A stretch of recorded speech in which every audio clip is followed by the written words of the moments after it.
അഹമ്മദാബാദിൽ താമസിക്കുന്ന പാകിസ്ഥാൻ വംശജയായ ഖമർ മൊഹസിൻ ഷെയ്ഖ് എന്ന സ്ത്രീ കഴിഞ്ഞ 30 വർഷമായി പ്രധാനമന്ത്രി നരേന്ദ്രമോദിക്ക് സ്വന്തം കൈകൊണ്ട് നിർമ്മിച്ച രാഖി കെട്ടിക്കൊണ്ട് ശ്രദ്ധേയമായ ഒരു പാരമ്പര്യം തുടരുകയാണ്.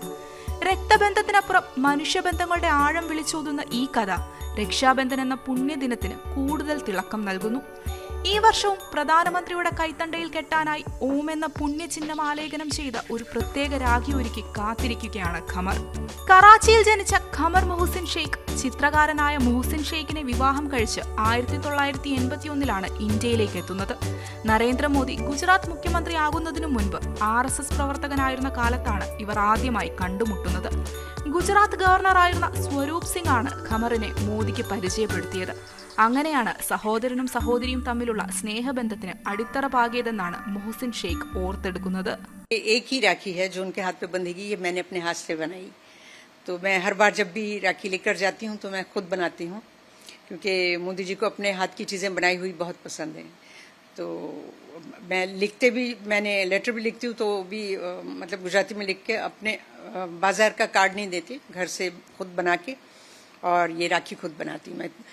जब मेरी तैयारी तो इसकी 1 महीने पहले से शुरू हो जाती है. मैं 4-5 बनाती हूँ, उसमें से जो मुझे ज़्यादा अच्छी लगती है वो उनके लिए रखती हूँ और फिर वो ले जाकर मैं इंशाल्लाह अगर बुलाएंगे भैया तो ये राखी मैं उनको वहाँ जाकर बांधूंगी.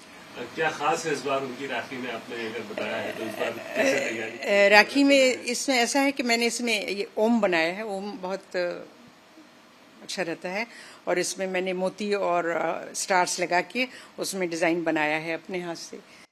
ഈ സ്നേഹബന്ധം കാലങ്ങളോളം വളർന്നു. ഖമർ ഓരോ വർഷവും കൈകൊണ്ട് രാഖികൾ ഉണ്ടാക്കി. അതിലേറ്റവും മനോഹരമായത് മോദിക്കായി തിരഞ്ഞെടുക്കും. രാഖി കെട്ടുമ്പോൾ താൻ മോദിയുടെ ഉയർച്ചയ്ക്കായി പ്രാർത്ഥിക്കാറുണ്ടെന്ന് ഖമർ പറഞ്ഞിട്ടുണ്ട്. അദ്ദേഹം ഗുജറാത്ത് മുഖ്യമന്ത്രിയാകാൻ താൻ പ്രാർത്ഥിച്ച കഥയും പിന്നീട് പ്രധാനമന്ത്രിയാകാൻ പ്രാർത്ഥിച്ച കഥയും അവർ സ്നേഹത്തോടെ ഓർത്തെടുക്കാറുണ്ട്. തന്റെ പ്രാർത്ഥനകൾ ദൈവം കേട്ടതിൽ സന്തോഷമുണ്ടെന്നും ഇപ്പോൾ മോദിയുടെ ആരോഗ്യത്തിനും രാജ്യത്തിന്റെ പുരോഗതിക്കും വേണ്ടിയാണ് പ്രാർത്ഥിക്കുന്നതെന്നും അവർ പറയുന്നു. ചില വർഷങ്ങളിൽ കോവിഡ് പോലെയുള്ള സാഹചര്യങ്ങൾ കാരണം ഖമറിന് നേരിട്ട് ഡൽഹിയിൽ പോയി രാഖി കെട്ടാൻ കഴിഞ്ഞിരുന്നില്ല. അത്തരം സന്ദർഭങ്ങളിൽ അവർ തപാൽ മാർഗം രാഖി അയച്ചു കൊടുക്കുകയായിരുന്നു പതിവ്. എന്നാൽ ഈ വർഷം നേരിട്ട് പോയി രാഖി കെട്ടാൻ കഴിയുമെന്ന പ്രതീക്ഷയിലാണ് അവർ. ഈ വർഷത്തെ രാഖിയുടെ പ്രത്യേകത അതിൽ ആലേഖനം ചെയ്ത ഓം എന്ന പവിത്രമായ ചിഹ്നമാണ്. ഹിന്ദുമതത്തിലെ ഏറ്റവും പ്രാധാന്യമുള്ള ശബ്ദങ്ങളിലൊന്നാണ് ഓം. ഇത് പ്രപഞ്ചത്തിന്റെ ഉദ്ഭവത്തെയും പരമാത്മാവിനെയും ആത്യന്തിക സത്യത്തെയും പ്രതിനിധീകരിക്കുന്നു. മിക്ക ഹൈന്ദവ മന്ത്രങ്ങളുടെയും തുടക്കത്തിലും ഒടുവിലും ഈ ചിഹ്നം ഉപയോഗിക്കാറുണ്ട്.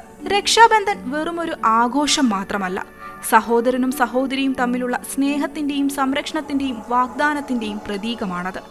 രാജ്യത്തിന്റെ അതിരുകൾക്കും മതങ്ങൾക്കും അതീതമായി മനുഷ്യബന്ധങ്ങളെ ഒന്നിച്ചു നിർത്താൻ ഈ ആഘോഷത്തിന് കഴിയുന്നു എന്നതിന്റെ ഉത്തമ ഉദാഹരണമാണ് ഖമർ മൊഹസിൻ ഷെയ്ഖിന്റെയും പ്രധാനമന്ത്രി നരേന്ദ്രമോദിയുടെയും കഥ. പുരാണങ്ങളിൽ പോലും ഇതിന് ഉദാഹരണങ്ങളുണ്ട്.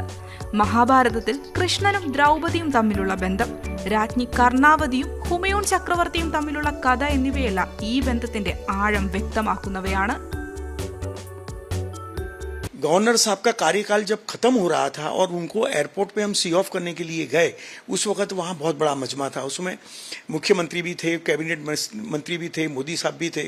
तो जब हम वो कार्यक्रम समाप्त हुआ उसके बाद एक हाथ पकड़ के गवर्नर साहब कमर का पकड़ के चलने लगे और एक तरफ मोदी साहब चल रहे थे और एक तरफ मैं चल रहा था. तब वो गवर्नर साहब ने मुझे ये कहा, कमर को और मुझे ये कहा कि आप नरेंद्र मोदी को जानते हो? तो हमने कहा जी हम जानते हैं. तो उन्होंने ये कहा कि मोदी जी ये मेरी बेटी है और आज से मैं अब आपको इनके हवाले करके मैं रुखसत हो रहा हूं, तो गुजरात में इनका तुम ख्याल रखना.